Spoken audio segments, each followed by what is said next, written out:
Том-том, всем привет, чао-чао, меня зовут Кичигин Эдуард, и немножко про скетчинг, про архитектуру и ландшафтный дизайн сегодня поговорим.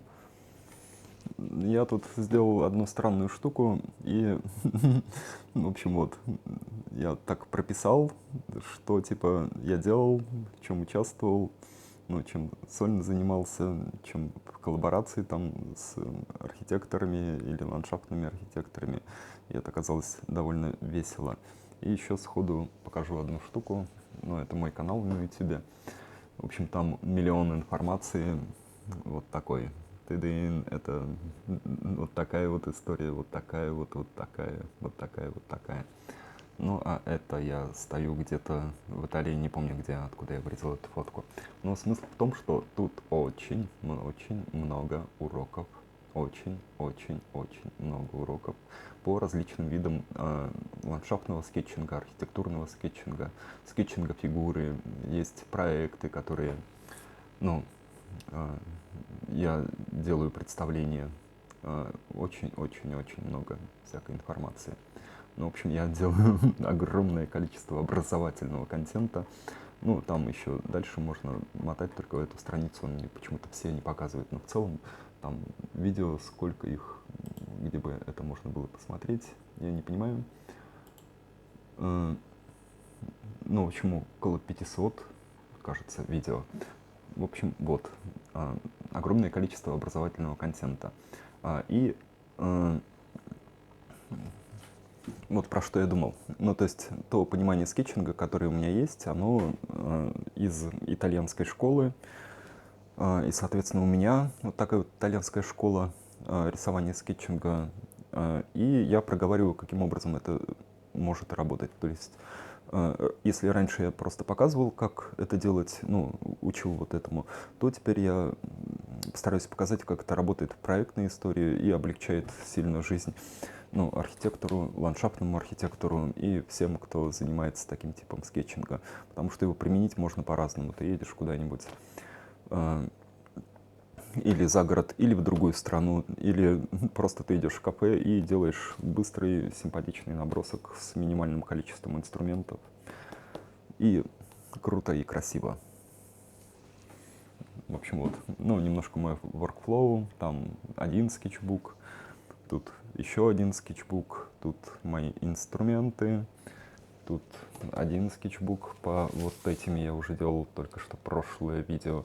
И немножко поговорю про вот эту вот историю. Она забавная, интересная. И сначала вот про эту. Это то, каким образом, не особо заморачиваясь, не двигаясь в какую-то там изощренную графику, не убивая на это много времени, можно делать вполне понятную картинку.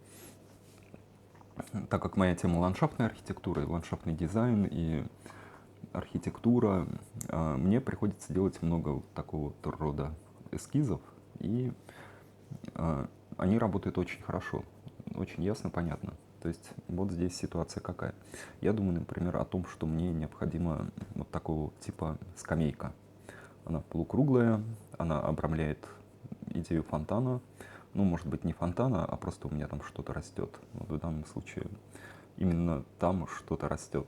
Ну, какое-то дерево или куст. Ну, в общем, на данном этапе мне это не важно. Я выстраиваю, ну, ритмическую основу того, как я представляю свой проект. И я думаю, вот это вид сверху.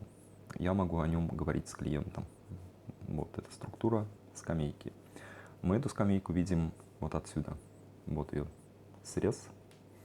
Тын-тын-тын. Человечки могут приходить, садиться на эту скамейку и радостно отдыхать. И точно так же они могут садиться и отдыхать на вот этой вот центральной скамейке. Вот она. Тын-тын. И у этой простой структуры может быть естественный хороший ритм с помощью растений. Вот это ритм крупных деревьев, который я запланировал вот в эту зону. И вот это фрагментарное эскизирование. Я не рисую сразу весь большой участок, все большое пространство. Я выбираю фрагменты и думаю над ними. Ну, я думаю, вот здесь могут быть там, стриженные формы, это круглая скамейка, это куст. Минимальные подписи того, что мне необходимо для того, чтобы или я говорил с клиентом, или, например, я оставил этот листик, и клиенту было все понятно.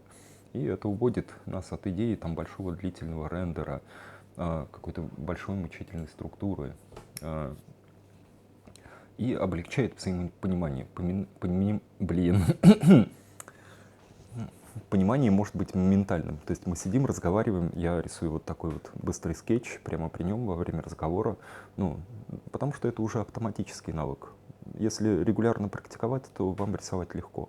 Голова уже не думает, а сразу же выкидывает туда впечатление. Выносит на лист легко, свободно, без проблем. Вот. И мы говорим про вот такую ситуацию, и это легко и быстро. Но потом, если с этой ситуацией клиент согласен, то я могу ее развивать. Вот, например, сейчас сижу и, ну, вот у меня как раз перерыв в работе, прорабатываю вот эту вот зону, вот этого большого проекта, смотрю, как может срастаться там архитектура. Ну, и там множество интересных идей и смыслов зашито. Листов на 10 презентаций пейзаджа культурали, которые вносятся вот в эту простую структуру. Вот сейчас она дорабатывается. Вот. Ну и также там с каждыми отдельными элементами этого проекта. Вот. И прорабатывать это сразу в модели, ну, довольно тяжело. Если искать аналоги, то это, простите, довольно условно, и вы просто берете чужую работу, показываете ее как вот примерно будет так. Это очень странно, это нехорошо. Нужно делать свой продукт. Нужно сразу же показывать там, ну, свою идею. И это же сделать довольно просто, если использовать, ну, мою технику скетчинга. А моя техника скетчинга, она вышла из практики итальянской. Я смотрел, как работают там архитекторы, что они делают, как они думают. Ну, учился, брал вот эти вот работающие паттерны, потом интерпретировал их в своей голове. У меня тоже длинная такая история с разными странами, вы видели в начале видео, ну и в России тоже. И вот таким образом формируется моя система. И по ней я делаю видеокурс. Когда он будет готов, все ссылки будут в описании к видосам. Так что смотрите, не пропустите. Это хорошая тема, практичная и симпатичная. Ну, как можно посмотреть, например, вот на этих примерах и на этих примерах. И это все, ну, тренировочная история. Это даже не парадная. Парадная висит там на входе в Михайловский сад у Русского музея. Вот там можно посмотреть парадную. И вот тоже такая же небольшая разбритовка. Блин, на самом деле, какая прекрасная жизнь. Как хорошо, как мне повезло с этой профессией. Вот мне хочется, чтобы всем остальным это приносило, ну, радость, удовольствие и восторг. Мне кажется, в этом тоже большая такая важная часть, чтобы человек не становился там приложением к своей работе, а наслаждался, получал удовольствие. Ну и это очень итальянская тема, конечно, да, про получение удовольствия от процесса. Если ты получаешь удовольствие, то и результат твоей деятельности, он тоже будет, ну, красивым. Это все про автоматическую гармонию, да. Ты что-то делаешь, у тебя должно быть сразу красиво. Как это сделать? Вот, в общем, я постоянно и проговариваю. Ну, и для этого есть алгоритмы, и это я буду проговаривать тоже в курсе подробно и внятно. Вот. И беру, например, также раскладываю вот идею такой небольшой перголы, делаю симметричную композицию, ну, потому что я очень люблю архитектуру, классику, делаю симметричную композицию, делаю какие-то тумбы с озеленением, одну пониже, другую повыше. Смотрю, как работают вот эти вот структуры, вот эта прямоугольная, вот эти две маленькие прямоугольные. Как работают в этой системе ритмически вот эти тумбы, как работают столбы, как работают вот эти пятна озеленения между собой. И получается как будто бы такая песня, как будто бы небольшая симфония. И она не натруженная, она естественная и красивая, симпатичная. И поэтому жизнеспособная. Вот. Это как когда ты работаешь, но ты все равно и развлекаешься. Ты работаешь, но ты отдыхаешь. Это восторг, который подпитывает деятельность, не дает уставать, дает все время быть в таком радостном состоянии. Если вот так вот делать, то это хорошо получается. Если ограничиться там компьютерной моделью, то немножко превращаешься в робота, и это факт. Я очень много работаю в 3D, и, в общем, я так довольно сильном материале. Вот. Меня зовут Кичигин Эдуард, и я рассказываю про скетчинг, показываю, как делать вот такие вот скетчи. И делаю итальянскую школу скетчинга и быстрого рисунка здесь, в России, и надеюсь, что в скором времени и в Европе, когда уже закончатся эти проблемы с таким состоянием нашего земного шарика непростым. И откроют границы, и можно будет выезжать. Блин, с нетерпением жду.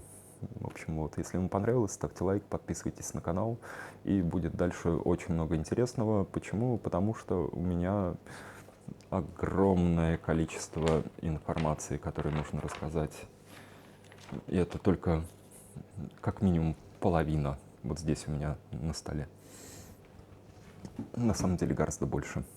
И это все привязано к большой истории проектирования.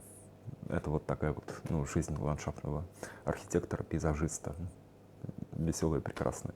Всем чао-чао, пока.